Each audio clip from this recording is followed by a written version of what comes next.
محمود بن ربی جب چھوٹے تھے تو رسول اللہ صلی اللہ علیہ وسلم نے انہی کے کنویں کے پانی سے ان کے منہ میں کلی ڈالی تھی، اور عروہ نے اسی حدیث کو مسعور وغیرہ سے بھی روایت کیا ہے، اور ہر ایک راوی ان دونوں میں سے ایک دوسرے کی تصدیق کرتے ہیں کہ جب رسول اللہ صلی اللہ علیہ وسلم وضو فرماتے تو آپ کے بچے ہوئے وضو کے پانی پر صحابہ رضی اللہ عنہم جھگڑنے کے قریب ہو جاتے تھے۔ صائب بن یزید کہتے تھے کہ میری خالہ مجھے نبی کریم صلی اللہ علیہ وسلم کی خدمت میں لے گئیں اور عرض کیا کہ یا رسول اللہ، میرا یہ بھانجا بیمار ہے۔ آپ صلی اللہ علیہ وسلم نے میرے سر پر اپنا ہاتھ پھیرا اور میرے لیے برکت کی دعا فرمائی۔ پھر آپ نے وضو کیا اور میں نے آپ کے وضو کا بچا ہوا پانی پیا۔ پھر میں آپ کی کمر کے پیچھے کھڑا ہو گیا اور میں نے مہر نبوت دیکھی جو آپ کے مونڈھوں کے درمیان ایسی تھی جیسے چھپر کھٹ کی گھنڈی یا کبوتر کا انڈا۔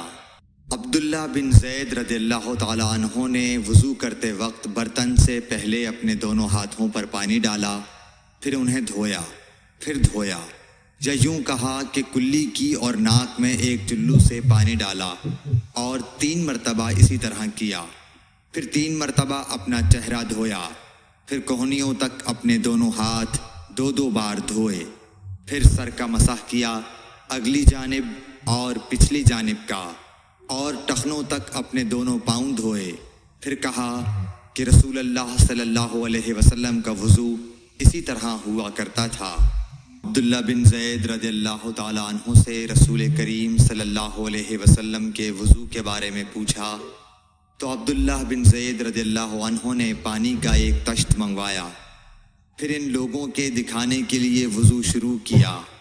پہلے تشت سے اپنے ہاتھوں پر پانی گرایا، پھر انہیں 3 بار دھویا، پھر اپنا ہاتھ برتن کے اندر ڈالا، پھر کلی کی اور ناک میں پانی ڈال کر ناک صاف کی 3 چلوؤں سے 3 دفعہ، پھر اپنا ہاتھ برتن کے اندر ڈالا اور اپنے منہ کو 3 بار دھویا، پھر اپنا ہاتھ برتن کے اندر ڈالا اور دونوں ہاتھ کوہنیوں تک 2 بار دھوئے، پھر سر پر مسح کیا، اس طرح کہ پہلے آگے کی طرف اپنا ہاتھ لائے، پھر پیچھے کی طرف لے گئے، پھر برتن میں اپنا ہاتھ ڈالا اور اپنے دونوں پاؤں دھوئے۔ دوسری روایت میں ہم سے موسیٰ نے ان سے وہیب نے بیان کیا کہ آپ نے سر کا مسح 1 دفعہ کیا۔ رسول کریم صلی اللہ علیہ وسلم کے زمانے میں عورت اور مرد سب ایک ساتھ ایک ہی برتن سے وضو کیا کرتے تھے، یعنی وہ مرد اور عورتیں جو ایک دوسرے کے محرم ہوتے۔ حضرت جابر رضی اللہ تعالیٰ عنہ کہتے تھے کہ رسول کریم صلی اللہ علیہ وسلم میری مزاج پرسی کے لیے تشریف لائے۔ میں بیمار تھا، ایسا کہ مجھے ہوش تک نہیں تھا۔ آپ نے وضو کیا اور اپنے وضو کا پانی مجھ پر چھڑکا تو مجھے ہوش آ گیا۔ میں نے عرض کیا یا رسول اللہ، میرا وارث کون ہوگا؟ میرا تو صرف ایک کلالہ وارث ہے۔ اس پر آیت میراث نازل ہوئی۔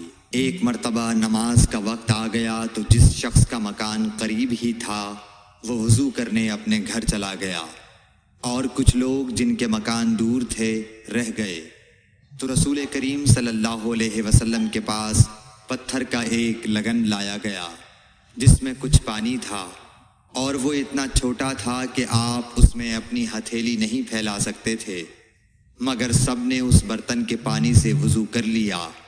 ہم نے حضرت انس رضی اللہ عنہ سے پوچھا کہ تم کتنے نفر تھے؟ کہا 80 سے کچھ زیادہ ہی تھے۔ رسول کریم صلی اللہ علیہ وسلم نے ایک پیالہ منگوایا جس میں پانی تھا، پھر اس میں آپ نے اپنے دونوں ہاتھوں اور چہرے کو دھویا اور اسی میں کلی کی۔ عبداللہ بن زید کہتے ہیں کہ رسول کریم صلی اللہ علیہ وسلم ہمارے گھر تشریف لائے۔ ہم نے آپ صلی اللہ علیہ وسلم کے لیے تانبے کے برتن میں پانی نکالا، اس سے آپ نے وضو کیا، 3 بار چہرہ دھویا، 2 بار ہاتھ دھوئے اور سر کا مسح کیا، اس طرح کہ پہلے آگے کی طرف ہاتھ لائے، پھر پیچھے کی جانب لے گئے اور پیر دھوئے۔ حضرت عائشہ رضی اللہ تعالیٰ عنہا نے فرمایا کہ جب رسول کریم صلی اللہ علیہ وسلم بیمار ہوئے اور آپ کی بیماری زیادہ ہو گئی تو آپ نے اپنی دوسری بیویوں سے اس بات کی اجازت لے لی کہ آپ کی تیمارداری میرے ہی گھر کی جائے۔ انہوں نے آپ کو اجازت دے دی۔ ایک روز رسول کریم صلی اللہ علیہ وسلم دو آدمیوں کے درمیان سہارا لے کر گھر سے نکلے۔ آپ کے پاؤں کمزوری کی وجہ سے زمین پر گھسٹتے جاتے تھے۔ حضرت عباس رضی اللہ تعالی عنہ اور ایک آدمی کے درمیان آپ باہر نکلے تھے۔ عبید اللہ راوی حدیث کہتے ہیں کہ میں نے یہ حدیث عبداللہ بن عباس رضی اللہ تعالی عنہ کو سنائی تو وہ بولے، تم جانتے ہو دوسرا آدمی کون تھا؟ میں نے عرض کیا کہ نہیں۔ کہنے لگے وہ علی رضی اللہ تعالی عنہ تھے۔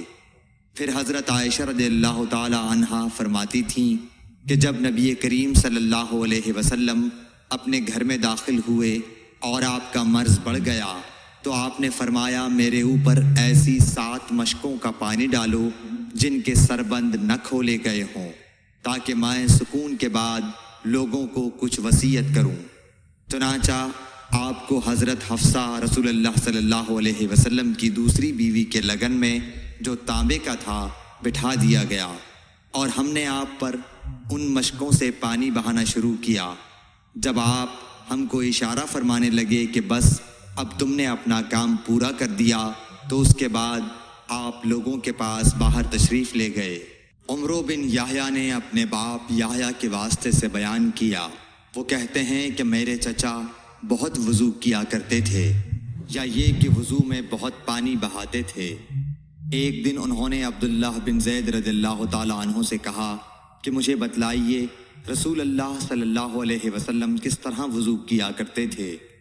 انہوں نے پانی کا ایک تشت منگوایا، اس کو پہلے اپنے ہاتھوں پر جھکایا، پھر دونوں ہاتھ 3 بار دھوئے، پھر اپنا ہاتھ تشت میں ڈال کر پانی لیا اور ایک چلو سے کلی کی اور 3 مرتبہ ناک صاف کی، پھر اپنے ہاتھوں سے ایک چلو پانی لیا اور 3 بار اپنا چہرہ دھویا، پھر کوہنیوں تک اپنے دونوں ہاتھ 2 بار دھوئے، پھر ہاتھ میں پانی لے کر اپنے سر کا مسح کیا تو پہلے اپنے ہاتھ پیچھے لے گئے، پھر آگے کی طرف لائے، پھر اپنے دونوں پاؤں دھوئے اور فرمایا کہ میں نے رسول کریم صلی اللہ علیہ وسلم کو اسی طرح وضو کرتے دیکھا ہے۔ رسول کریم صلی اللہ علیہ وسلم نے پانی کا ایک برتن طلب فرمایا تو آپ کے لیے ایک چوڑے منہ کا پیالہ لایا گیا جس میں کچھ تھوڑا پانی تھا۔ آپ نے اپنی انگلیاں اس میں ڈال دیں۔